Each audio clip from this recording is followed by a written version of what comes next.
월간 와인 리뷰에 발행인이 되는 최훈입니다.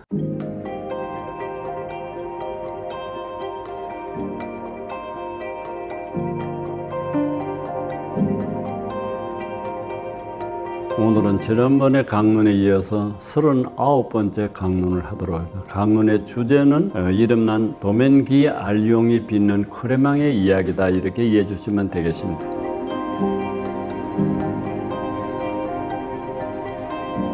저희들이 이렇게 와인을 마실 때 일반 이렇게 기포가 이르지 않는 와인을 그냥 스틸 와인이라고 합니다. 그냥 보통은 가장 흔히 이렇게 유통되는 와인은 스틸 와인입니다. 이 스틸 와인에 비해서 끊임없이 와인잔에서 기포가 있는 와인을 가리켜서 우리들은 스파클링 와인이라고 이야기를 합니다.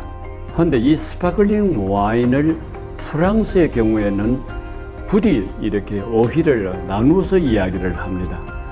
샴파뉴 지방에서 나는 스파클링 와인을 가리켜서는 샴페인이라고 합니다. 아마 여러분들 숱한 그 샴페인의 이야기를 들어서 샴페인을 합니다. 이 샴페인은 샹파뉴 지방에서 나는 스파클링 와인에 한해서만 붙여지는 이름입니다. 해서 다른 지역, 그러니까 프랑스에 12개 와인 산지가 있는데 그 다른 산지에서 스파클링 와인을 빚을 때 샴페인이라는 어휘를 쓸 수가 없습니다. 그때는 크레망이라는 어휘가 붙습니다. 해서 명백하게 같은 스파클링 와인이고 양조의 스타일이나 기법도 거의 같습니다. 헌데 하나는 샴페인, 하나는 크레망, 이렇게 나누어서 이야기한다는 것을 여러분한테 다시 한번 말씀을 드리겠습니다. 그래서 오늘 강론의 주제는 크레망입니다. 이 크레망을 빚은 곳이 루아르 지방이기 때문에 저희들이 루아르의 크레망이라는 이야기를 쓴다, 이렇게 이해해 주시면 되겠습니다. 사실은요, 루아르에서 빚는 스파클링 와인 크레망이나 샹파뉴 지방에서 빚는 스파클링 와인 샴페인이나 양조의 방법은 같습니다. 이렇게 한번 1차적으로 발효된 와인, 즉 다시 말하면 우리들이 말하는 일반적인 스틸 와인은 전부 다 한번 1차 발효를 마친 와인들입니다. 그 1차 발효가 끊는 와인의 병 속에다가 이렇게 살아있는 효모를 집어넣습니다. 물론 이 콜클 따서 거기다 집어넣으면은, 그리고 콜클 막아 놓으면은 일정한 기간이 지나면은 효모가 그 안에서, 병 안에서 발효를 또 지속을 합니다. 이걸 우리는 흔히 간에서 병입 2차 발효라고 이야기를 합니다. 첫 번째 발효는 물론 스테인리스 탱크나 거대한 오구통에서 발효가 됩니다. 그래서 그 발효된 와인을 병입을 하는데 2차 발효는 그 발효된 1차 발효를 마쳐서 병입된 와인에다가 다시 효모를 투입을 해가지고 병 속에서 2차 발효를 갖는 것이 스파클링 와인을 빚는 기본 스타일입니다. 이래서 이 스타일의 소위 크레망 스타일이나 샴페인의 스타일이 똑같다고 말씀을 드렸는데, 굳이 이 샴페인 지방에서 만드는 것과 루아르 지방에서 만든 크레망이 차이가 없는데도 왜 이렇게 이름을 달리하느냐 하는 것은 그건 제가 서두에서 말씀드린 대로 아마 일종의 오래된 상표권의 문제하고도 관련된 것 같습니다. 이제 다시 한 번 더 크레망의 본론에 대해서 이야기를 드리면은, 프랑스 안에서 가장 흔히 눈에 띄는 이렇게 크레망들이 가끔 볼 수가 있습니다. 여행을 하면서 보면은요, 어떤 지방에서는 아예 크레망을 볼 수가 없는 경우도 있고, 어떤 지방에 가면은 크레망이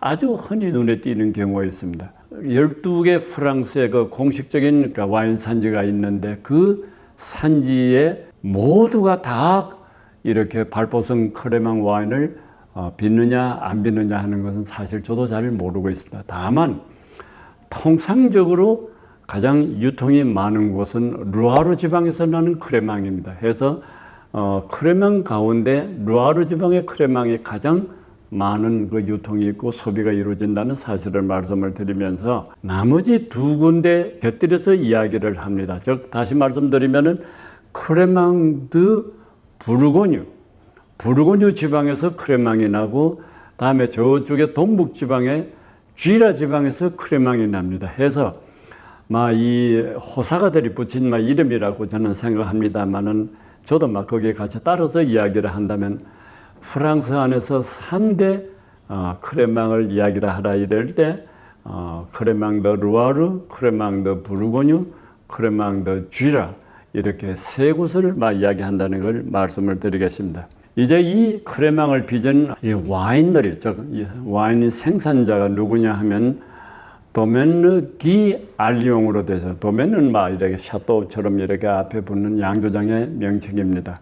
기 알리옹인데 이 기 알리옹이 이 와이너리가 처음 출발한 것이 여러 개 기록에 보면은 1953년에 레이몽드 알리앙이라는 양반이 6헥타의 포도밭을 처음으로 취득을 해서 와인을 빚기 시작하고, 지금은 아마 그의 손자뻘, 즉 3대째 되는 이 오너 겸 양조에 참여하고 있는 세드릭 알리옹이라는 분이 지금 이 와이너리를 운영하는 것 같습니다. 물론 그 아버지도 기 알리옹의 아버지가 그 위에 있었고, 그 아들이 지금 하는 걸 보면 아마 3대째 현재 오너가 도멘느 기 알리옹을 이렇게 경영하고 양조하고 운영하는 것 같습니다. 우리가 이야기할 때 도멘느, 즉 양조장이 어디에 위치하고 있느냐 하는 것도 대단히 중요합니다. 왜냐하면은 와인 산지 가운데서도 저 변두리에 있는 것하고 명산지의 핵심부에 자리하고 있는 것하고는 전혀 틀립니다. 해서 지금 제가 이번에 이 강론을 하면서 기 알리옹이 어디에 있는지를 찾아보고서 그래서 좋구나. 즉 다시 말씀드리면 루아르의 긴 강이 무려 1020km가 되는 프랑스 안에서는 가장 긴 장강입니다. 이 루아르 강이 저 위에 상류측에서 이렇게 발원을 해도 무려 1000km나 되는 장강이니까 그 상부에, 즉 상층부에 이렇게 하나의 섹터가 있고, 다음에 이제 중간쯤 내려오면 두 번째 섹터가 있고, 마지막에는 대서양에 이렇게 유입하는 낭떠를 중심으로 하는데 또 하나의 섹터가 있습니다. 흔히 그래서 루아르의 와인을 이야기할 때 상층부, 중층부 다음에 마지막 이렇게 끝 하류 지방을 이렇게 가리켜서 이야기를 하는데, 지금 오늘 여기에서 나오는 도멘느 이 기 알리옹은 바로 그 한가운데, 즉 세 군데 섹터 가운데 중앙부에 해당되는 이 상틀바르 드 루아르, 불어 발음은 상틀바르 드 루아르로 되어 있습니다. 즉 영어로 바꾸어서 이야기하면 루아르 강의 중심부라는 뜻입니다. 그 중심부에서 이 기러기 포도밭을 갖고 이렇게 훌륭한 와인을 빚는다, 이렇게 되어 있는 걸 오늘 말씀을 드립니다.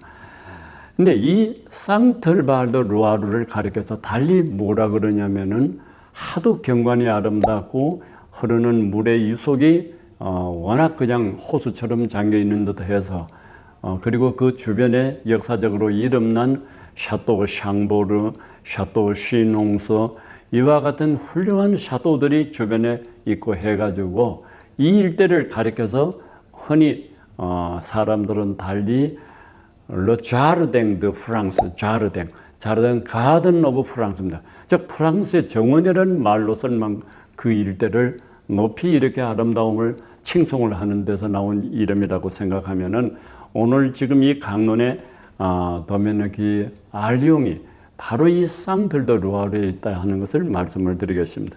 원래 시작할 때 아까 보니까 다 이렇게 6헥타를 갖고 출발을 했는데, 지금은 그 일대에서 한 30헥타의 땅을 보유하고 있다는 걸 보면은 나름대로 그래 웅장하고 거창한 그런 도메는 즉 생산자는 아니지만은 나름대로 한 30헥타의 포도밭을 갖고 있다 그러면 매우 이렇게 중규모의 와인 생산자라고 설명을 드리겠습니다. 이제 오늘 강론의 중심이 되는 와인 자체에 관한 이야기를 하겠습니다. 이 라벨에 보면 블랑 브리트 2018로 된 블랑 브리트, 이 브리트라는 어휘가 지금 같이 말씀을 드리겠습니다만은 스파클링 와인, 샴페인하고도 마찬가지입니다만은 얼마만큼의 당이 그 속에 남아 있느냐 하는 이야기입니다. 즉 잔류당이 어느 수준이냐에 따라서 그게 붙는 명칭이 틀립니다. 여기 있어서는 오늘 이 크레망에 들어있는 브리트는 0.7%의 잔류당이 있다고 되어 있습니다. 그러면 잔류당이 0.7%가 있다 하는 것은 이렇게 한 모금 이 뭡니까 크랭을 마셔보시면은요 굉장히 이렇게 기분 좋을 정도로 아주 상큼한 이 감미를 전해주고 있습니다. 그래서 감미가 전혀 없는 것이 아니고 아주 적정한 감미를 갖고 있다 해서 막 흔히 샴페인을 마실 때 브리트를 가장 이렇게 선호하는 이유가 아주 그냥 완전히 뭐 이렇게 감미가 없는 것도 아니고 또 감미가 지나친 것도 아니고 그저 알맞게 있는 브리트의 수준이라는 것을 말씀을 드리고 이 크레망을 빚은 포도의 종은 슈냉 블랑이 80%가 들어있고 샤르도네가 20%를 차지하는 것으로 되어 있습니다. 그리고 일단 숙성이 끝나고 난 뒤에 다시 이렇게 지하 가브에다가 무려 18개월에서 24개월간 가차이 그 와인은 병nhập 채로 발효가 된 그 스파클링 와인을 그대로 이렇게 뭡니까 가브에서 잠을 자게 하는 즉 숙성을 시키고 난 뒤에 출시를 한다는 것을 참고로 말씀을 드리겠습니다. 여기 지금 이분들이 표시해 놓은데 제가 한 가지 불어로 되어 있기는 합니다만 제가 간결하게 이걸 읽어본 일이 있습니다. 첫째, 브리트 와인이고 당은 적정하다고 이야기를 해놓고 두 번째는 기포가 아주 훌륭하다. 세 번째는 이 와인을 마실 때 반드시 튤립으로 된 잔. 그러니까 오늘 제가 일부러 이 튤립 잔을 여러분들 앞에 보여드리기 했습니다. 이 튤립 잔으로 와인을 마신다.